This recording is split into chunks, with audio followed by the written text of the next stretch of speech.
Je suis contente d'avoir pris ce trophée et je dédie ce trophée aux enfants. Comme la petite FIFA La Lune, ils sont nombreux à avoir été honorés lors de cette 3e édition de la Nuit des défenseurs des droits humains organisée par l'ONG Human Rights Priority dans le cadre du projet Trimestre des défenseurs des droits humains. C'est un projet dont l'objectif est de contribuer au maintien de la veille citoyenne autour des questions relatives aux droits humains dans notre pays.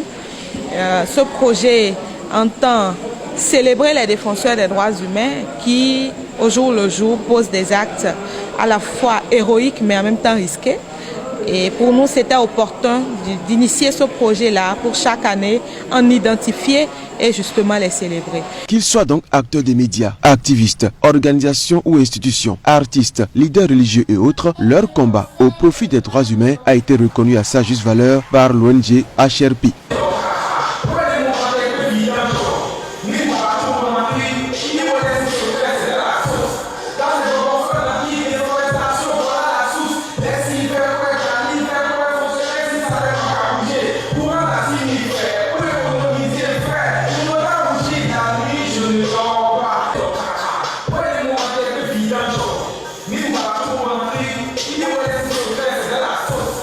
Il s'agit maintenant de faire en sorte que dans nos gestes au quotidien, où que nous soyons, à la maison, au bureau, au travail, en politique, en entreprise, que nous fassions en sorte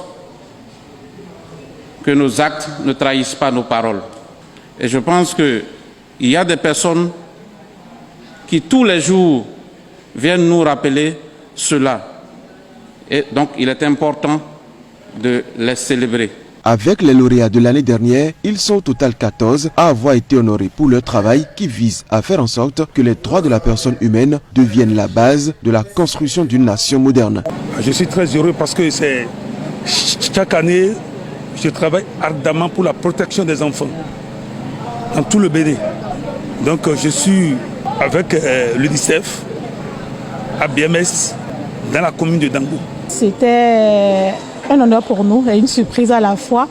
Je pensais juste venir faire mon travail de journaliste et je me suis rendu compte que c'était plutôt un trophée qu'on devait recevoir et je remercie véritablement HRP pour cette distinction-là. Et Radio Tokwa, souvent, on est au service du développement et du social. On essaye d'accompagner les populations à mieux valoriser notre pays, le Bénin, mais surtout promouvoir les droits de l'homme. C'est un sentiment de joie et de fierté pour l'association, puisque ce n'est pas moi, la présidente, qui fait le combat toute seule. C'est toutes les femmes avocates du Bénin. Et notre présidente d'honneur, Maître Izonou Bedi, était à mes côtés. C'est elle qui est la fondatrice de l'association. Et nous continuons de mener un combat et nous espérons que beaucoup d'associations vont se joindre à nous pour le combat des droits des femmes, des droits des enfants et des droits de l'homme. Moi, pour la défense des droits des enfants, parfois je vais dans des orphelinats pour voir comment ils vont. Je veux dire à tous les adultes de respecter les droits des enfants et de ne pas violer leurs droits. Et je remercie tous les organisateurs. Pour en arriver là, Miguel Huito et son équipe ont tenu bon quart, déterminés à tout mettre en œuvre pour que la question des droits humains ne soit jamais reléguée au second rang. Depuis l'année dernière, nous avons pensé à améliorer le projet. Et donc nous avons désormais 6 catégories et 7 lauréats chaque année. Attestations et trophées ont été reçus par les lauréats qui promettent continuer la lutte au profit des droits de la personne humaine.